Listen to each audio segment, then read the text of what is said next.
आपने हिंदी में कुछ वर्ड्स ऐसे जरूर सुने होंगे, कुछ ऐसे शब्द जरूर सुने होंगे जिनकी अगर मात्राएं हटा दी जाएं तो उनका अर्थ बदल जाता है। जैसे चिंता में से अगर बिंदी हटा दी जाए तो चिता हो जाती है, बादल में से अगर अ हटा दिया जाए तो बदल हो जाता है। इसी तरीके से हमारे यहाँ एक लॉ ऐसा है जिसका एक वर्ड बदलने से उस लॉ का पूरा मतलब बदल चुका है और उसकी वजह से कुछ इलीगल आप बोल सकते हो।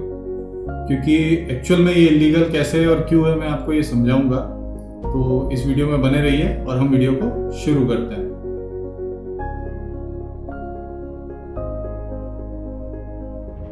यहाँ पे हम बात करने वाले हैं गेम ऑफ चांस और गेम ऑफ स्किल्स की।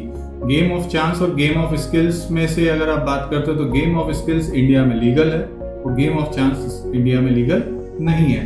तो पहले इन सब चीजों को देखने से पहले हमें ये समझना जरूरी है कि game of chance, game of skills ये क्या बातें हो रही है। एक्चुअली गेम ऑफ चांस है क्या? गेम ऑफ चांस मतलब वो खेल जिसका कि निर्णय किसी एक रैंडम डिवाइस पे निर्धारित होता है। जैसे कि अगर आप लूडो खेल रहे हो तो उसमें फेंके जाने वाला पासा, अगर उस चीज पे अगर आप शर्त लगाते हो या बेटिंग करते हो या फिर सट्टा खेलते हो तो वो आपका गेम ऑफ चांस में गिना जाएगा। ठीक उसी तरीके से तीन पत्ती गेम ऑफ चांस। और दूसरे खेल जैसे कि जिन खेल को खेले जाने पर उन खिलाड़ियों को अगर कुछ पैसा मिलता है और आप उनके ऊपर भी अगर पैसा या शर्त लगाते हो तो उसको भी गेम ऑफ चांस में ही कंसिडर किया जाता है, जो कि इंडिया में इलीगल है।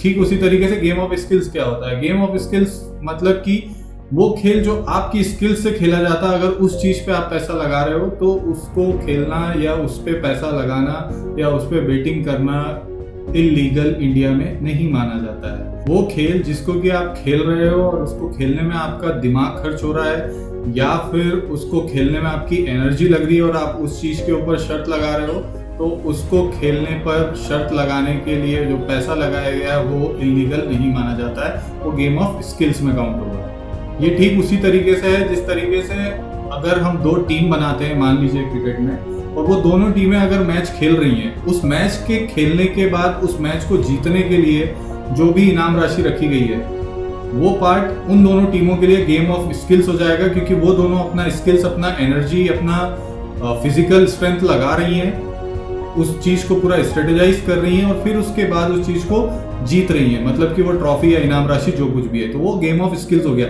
लेकिन वहीं पे बैठे हुए दो लोग अगर उस चीज को देख रहे हैं और उसके ऊपर उन्होंने पैसा लगा दिया कि ये टीम जीतेगी या ये टीम जीतेगी, तो वो जो पैसा लगा रहे हैं वो गेम ऑफ चांस हो गया।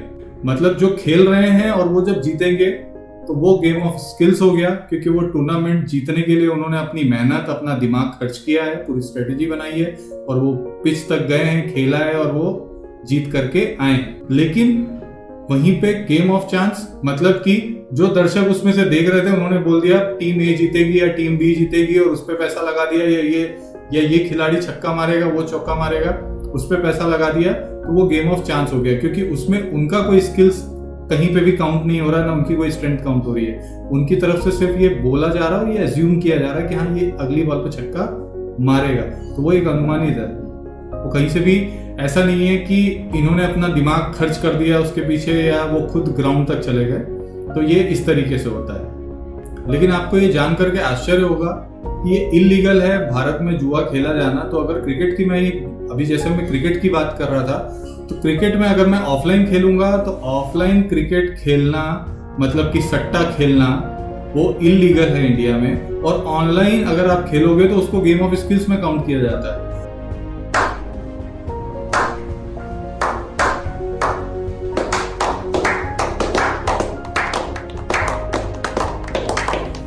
मतलब ये ठीक उसी तरीके से हो गया कि अगर मैं 10th का बोर्ड का एग्जाम दे रहा हूँ या मैं 10th के बोर्ड की एग्जाम की पढ़ाई कर रहा हूँ, तो मैंने ऑफलाइन पढ़ाई की, मेरे साथ वाले दोस्त ने या कोई भी दूसरा जो 10वीं की बोर्ड दे रहा है उसने ऑनलाइन पढ़ाई की। एंड ऑफ द डे दोनों को एग्जाम सेम चीज की देना है, लेकिन यहाँ पे गेम ऑफ स्किल्स में ऑनलाइन को काउंट कर दिया जाता है और बेटिंग को जो है ऑफलाइन बेटिंग को गेम ऑफ चांस में काउंट कर दिया जाता है। मतलब किस लॉजिक से किया?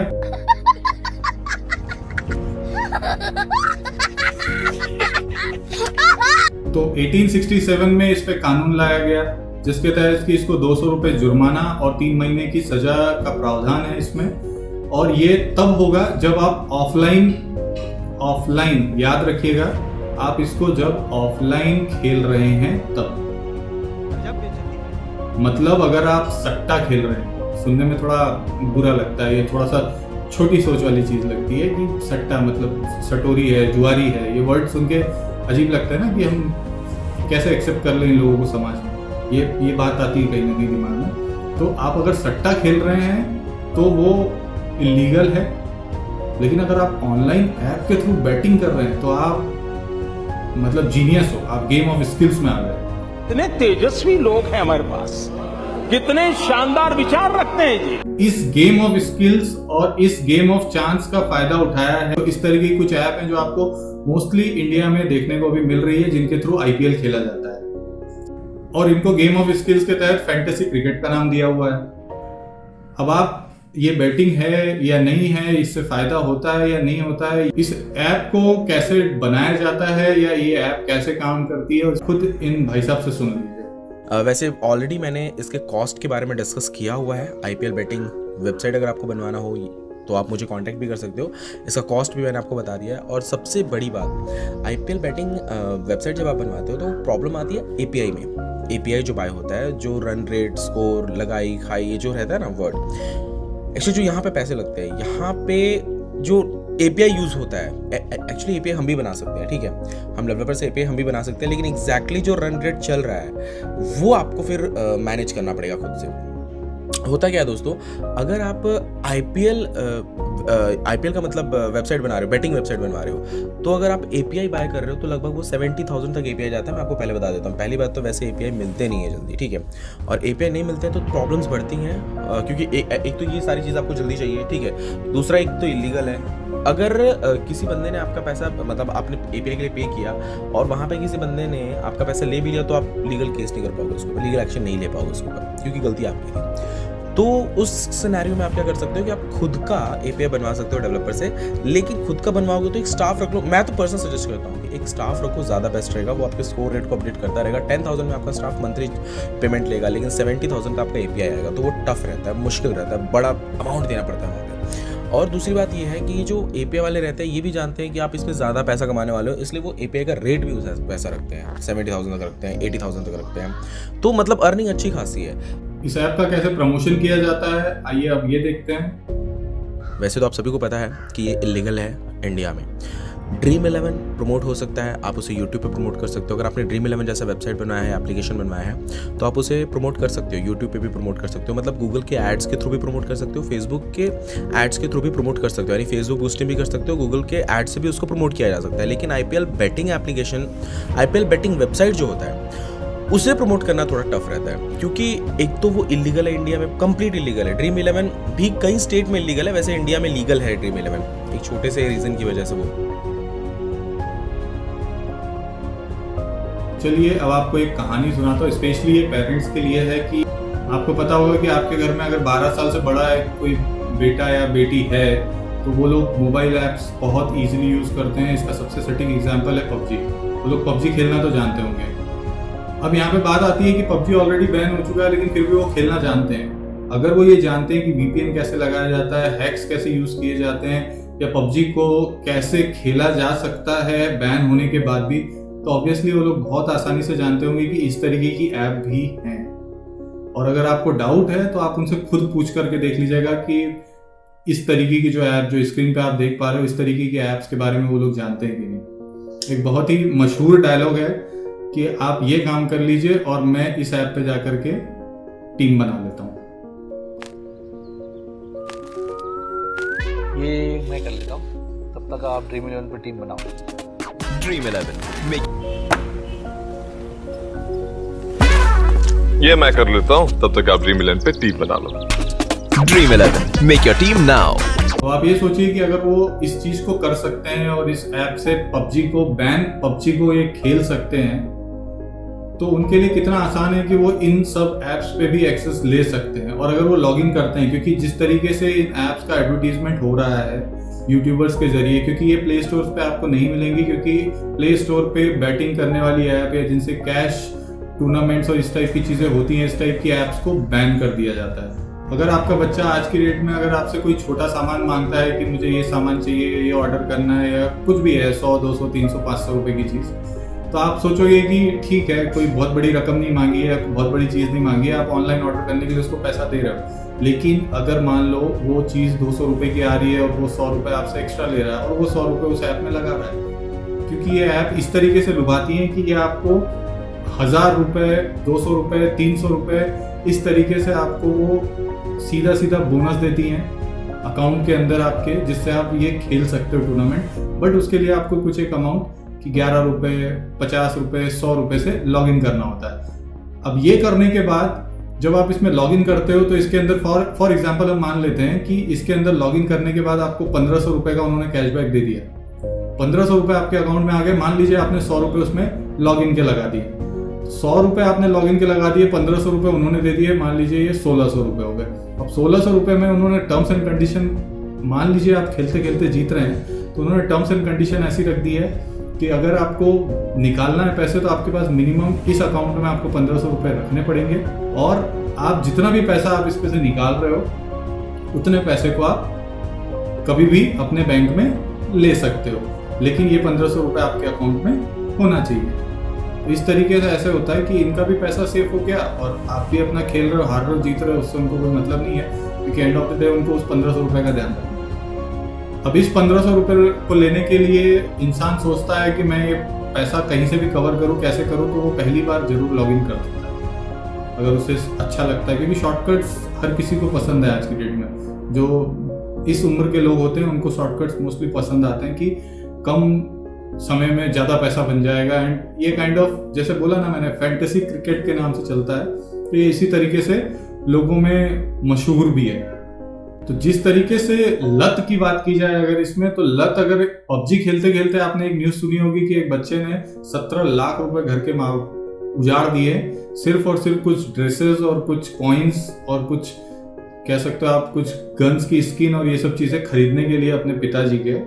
तो इस तरीके की लत अगर पबजी में, तो आप सोचिए कि अगर इस तरीके की लत, इस तरीके की जो जुनून जो कहते हैं आप, वो अगर इस ऐप पे किसी को लग जाए तो वो क्या क्या उजाड़ सकता है। क्योंकि मैंने तो खुद ऑफलाइन इन सब चीज़ों को मेरे दोस्तों में और इन लोगों में देखा है कि लोगों के घर तक लोग परेशान हो जाते हैं, उनके पेरेंट्स, वो खुद, और नौबत आ जाती है कि अभी चीज़ें गिरवी भी रखें। ये ऐप हमारे यहाँ इंडिया में कुछ जगह पे बैन है। क्यों बैन है? क्योंकि इस ऐप के लिए अभी तक कोई कानून ऐसा नहीं आया है, या ऑनलाइन बैटिंग के लिए कोई ऐसा कानून नहीं है।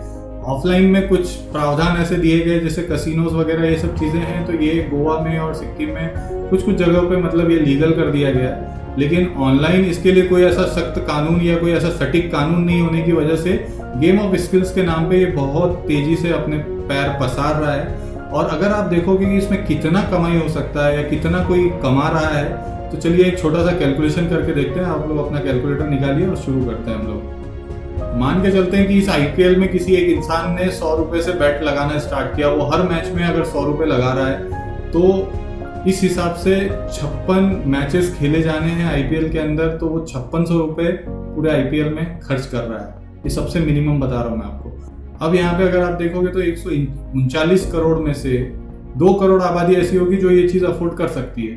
अगर वो 2 करोड़ आबादी भी अगर ये चीज़ अफोर्ड कर सकती है, तो आप ये सोचो कि 5600 रुपये पूरे IPL में एक बंदा लगा रहा है, तो 2 करोड़ लोग अगर लगाएंगे तो ये कितना बड़ा बिजनेस हो सकता है। ये 112 बिलियन रुपीस का बिजनेस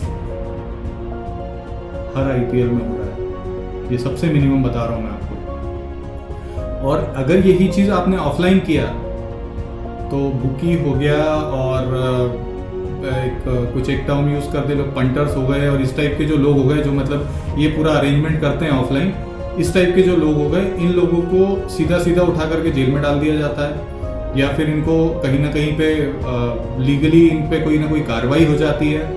तो ऑनलाइन पे इसको इतना इजीली एक्सेस और इतना इजीली सबके घर से पूंजी निकालने का कैसे प्रावधान बन गया सिर्फ गेम ऑफ स्किल्स के नाम पे।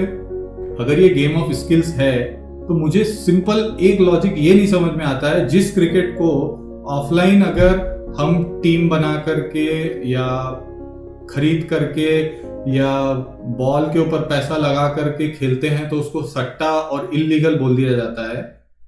तो सेम उसी टीम के ऊपर, कोई अलग से टीम तो नहीं आई ना, उसी टीम के ऊपर हम ऑनलाइन पैसा लगा रहे हैं। वो पैसा आप अगर लगा रहे हो तो वो पहले पॉइंट्स में होता है, फिर उसको बाद आप उसको रिडीम करके उसको पैसे में कन्वर्ट करते हो और ओरिजिनल उसको आप अकाउंट में ट्रांसफर कर सकते हो। कस्टमर कौन है? Customer is the king. Customer चूतिया है? कस्टमर चूतिया क्या है? अरे नहीं ऐसे क्या? अरे रिपीट करना पड़ेगा, बोलो। कस्टमर चूतिया है। जैसा कि मैंने पहले बताया था कि ये ठीक उसी 10वीं की एग्जाम की तरह है कि मैं अगर ऑफलाइन दे रहा हूं तो मेरे नंबर कम आएंगे और ये अगर ऑनलाइन दे रहा है मतलब ये पास हो। या यूं कह लीजिए कि मुझे अगर दिल्ली जाना है और अगर मैं बाय बस जा रहा हूं तो मुझे अलाउड नहीं है क्योंकि वहां पे कोरोना है, लेकिन अगर मैं बाय फ्लाइट जा रहा हूं तो मुझे अलाउड है।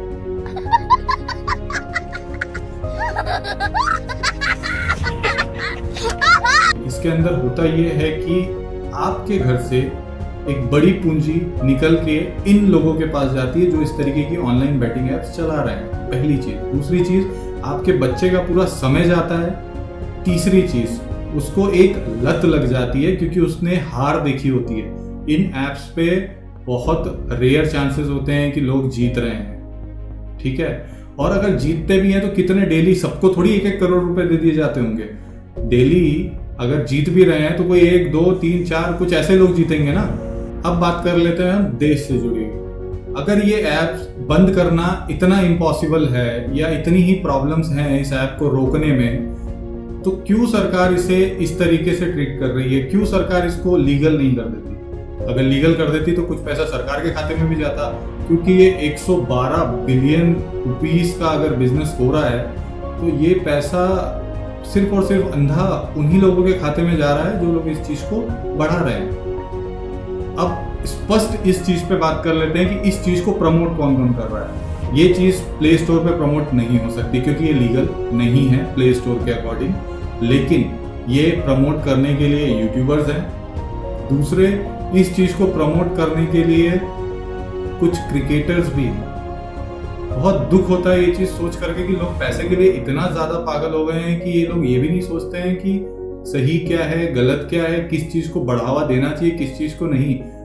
भाई, अगर एक कमरे के अंदर खेले जाने वाला 4 लोगों में सट्टा उस क्रिकेट के ऊपर अगर वो इल्लीगल है तो ऑनलाइन बैटिंग कैसे लीगल हो सकता है? आप खेल तो उसी क्रिकेट के ऊपर रहे हो ना वो सट्टा।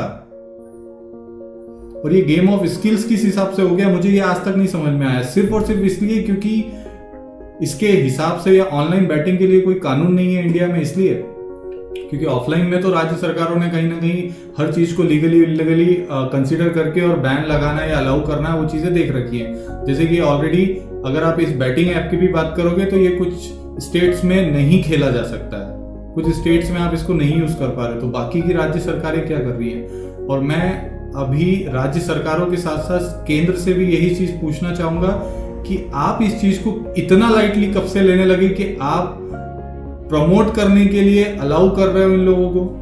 और रही बात उन क्रिकेटर्स की जो इस चीज के अंदर आकर के और बात कर रहे हैं कि आप मेरे साथ खेलिए, टीम बनाइए, आप ये सोचो कि लोग आप पे कितना ट्रस्ट करते हैं। हमने बॉलीवुड को देखा हुआ है सरोगेटेड एडवर्टाइजमेंट करते हुए, अब हम इस तरीके की इलीगल चीजों को प्रमोट करते हुए क्रिकेटर्स को भी देख सकते हैं। जैसा मुझे याद है कि कभी तो दर्जा दिया जाता था इन क्रिकेटर्स को कि जवान की तरह ये क्रिकेटर्स भी होते हैं, जवान सरहद पे लड़ते हैं और ये क्रिकेटर्स ग्राउंड में जाकर के इनसे लड़ करके और हमारा ट्रॉफी ले करके आते हैं। इतनी बड़ी उपाधि, और जब काम करने की बात आई तो इन लोगों का बिजनेस माइंड इतना तेजी से दौड़ता है कि इन लोगों ने ऐसी चीजों को प्रमोट करना शुरू कर दिया जिससे किसी का भी घर तबाह हो सकता है। अगर इस चीज की लत लगती है तो लोग करोड़ों रुपए लुटा चुके होते हैं। और इसमें एक बहुत अच्छी चीज बताई जाती है, अगर आप विश्वास नहीं मानोगे तो यहाँ पे होड़ लगी हुई है कि लोग ये बता रहे हैं कि आप इसको 11 रुपए से भी खेल सकते हैं, आप इसको 1 रुपए से भी खेल सकते हैं। ये सबसे कम पैसे लगा करके जीतने वाला ऐप है। एक मैच खेल लिया, उसके बाद क्या करोगे? जेब से लगाना पड़ेगा। दूसरा मैच खेल लिया, उसके बाद क्या करोगे? करोड़ों में कहीं एक अगर जीत जाता है तो बाकी का पैसा लेकर के ही तो उसको मिल रहा है ना। लॉजिकली ये सोचने वाली चीज है। और जहाँ पे मुझे लगता है कि वो खिलाड़ी और वो जवान, उनकी कभी भी तुलना एक समान एक लेवल पे नहीं की जा सकती, क्योंकि ये जो जवान हैं ये जब हारते हैं ना तो पूरा देश होता है और इनके घर वालों को इनके जाने का, खोने का एक दुख होता है, क्योंकि ये जिंदगी हार चुके होते हैं। और ये जो खिलाड़ी होते हैं ना, ये सिर्फ एक मैच हारते हैं। हमारे यहाँ इंडिया में ना बहुत सारी चीज़ें ऐसी हैं कि अननेसेसरी हाइप बना के रखा हुआ है, अननेसेसरी प्रचार प्रसार करके लोगों को यहाँ पे बैठा लिया, यहाँ पे बेवजह का। अभी भी मौका है, आप लोग जागो, चीज़ों को समझो, क्या सही है क्या गलत है, क्योंकि कोई भी आपको गाइड करने नहीं आएगा। हाँ, आपकी जेब से अगर 2 रुपए एक्स्ट्रा निकालने होंगे, उसकी तैयारी करना है, उसके लिए पूरा जमाना तैयार है। तो ये सोच और ये समझ आपकी होना चाहिए कि आप किस चीज पे पैसा लगा रहे हो। आपका बच्चा अगर मोबाइल यूज करता है तो वो क्या सही यूज कर रहा है, क्या गलत यूज कर रहा है, ये सब चीजें आपको डिसाइड करना है। ये आप अपने घर में बैठ के अपनी घर की सुरक्षा के लिए, अपने घर के पैसे के लिए, अपने आप बोल सकते हो कि बच्चे के भविष्य के लिए ये आपको सोचना है। तो कृपया इस चीज पे ध्यान दीजिए। इस वीडियो को बनाने का मेरा मकसद सिर्फ इतना ही था कि किसी भी चीज को ऑफलाइन से ऑनलाइन बोल देने पर उसके तर्क या उसका मतलब या उसका माने नहीं खत्म हो जाता है। वो वही है, आप सट्टा ही खेल रहे हो। स्किल्स में अगर हम बात करते हैं तो गेम ऑफ स्किल्स का सबसे अच्छा एग्जाम्पल चेस। वो आपकी अपनी स्किल्स पे होता है, आप खुद खेल रहे हो उसको। और गेम ऑफ चांस मतलब सीधी सीधी बात है, 2 मुर्गे लड़वा दिए, उस पर पैसा लगा दिया। सेम इसी तरीके से क्रिकेट में अगर क्रिकेट खेल रहे हैं और वो जीतेंगे तो ऑलरेडी उनकी टूर्नामेंट ट्रॉफी उनके नाम पे कर दी जाएगी। तो गेम ऑफ स्किल्स में हो गया काउंट। अब उसके ऊपर अगर आप पैसा लगा रहे हो कि पर बॉल 1 रन निकलेगा, इस पे पैसा, या अगली बॉल पे छक्का पड़ेगा नहीं पड़ेगा, इस पे पैसा, या ये टीम टॉस जीतेगी या ये टीम टॉस जीतेगी, इस पे पैसा, या फिर ये टूर्नामेंट पूरा का पूरा ये टीम जीतेगी या ये टीम जीतेगी, इस पे पैसा, वो सब सट्टे में ही कंसीडर होता है मेरे भाई। वो सब सट्टे में ही कंसीडर होता है। बेवकूफ बनना बंद करो और कृपया अपना दिमाग लगाओ। अगर आदी हो गए हो तो फिर तो कोई बात ही नहीं है, या मैं बेवकूफ लग रहा हूं तो इससे अच्छी बात ही नहीं हो सकती कुछ। उम्मीद करता हूँ वीडियो आप लोगों को पसंद आई होगी और ये इन्फॉर्मेशन भी अच्छी लगी होगी। अगर अच्छी लगी है और समझदार हो तो प्लीज़ ज़्यादा से ज़्यादा लोगों को शेयर करना, और जितने लोगों को बचा सकते हो प्लीज़ रिक्वेस्ट है बचाओ, क्योंकि ऐसी चीज़ें घर खराब कर देंगी। पहले ही कोविड फैला हुआ है, पैसा लोगों के पास है नहीं, ऊपर से इस तरीके के लोग आकर के आपके घर का पैसा छीन ले जा रहे हैं। अच्छी चीज़ नहीं है। कृपया इस चीज़ पे ध्यान दीजिए और उम्मीद करता हूँ अगर आप इस चीज़ को समझ पाए होंगे तो ज़रूर शेयर करेंगे। और अगर आप चैनल पे नए हैं और वीडियो को आज देख रहे हैं तो प्लीज़ चैनल को सब्सक्राइब करिए और पहले की वीडियोस भी देखिए। आज के लिए बस इतना ही, हम मिलते हैं अगली वीडियो में, तब तक के लिए नमस्कार।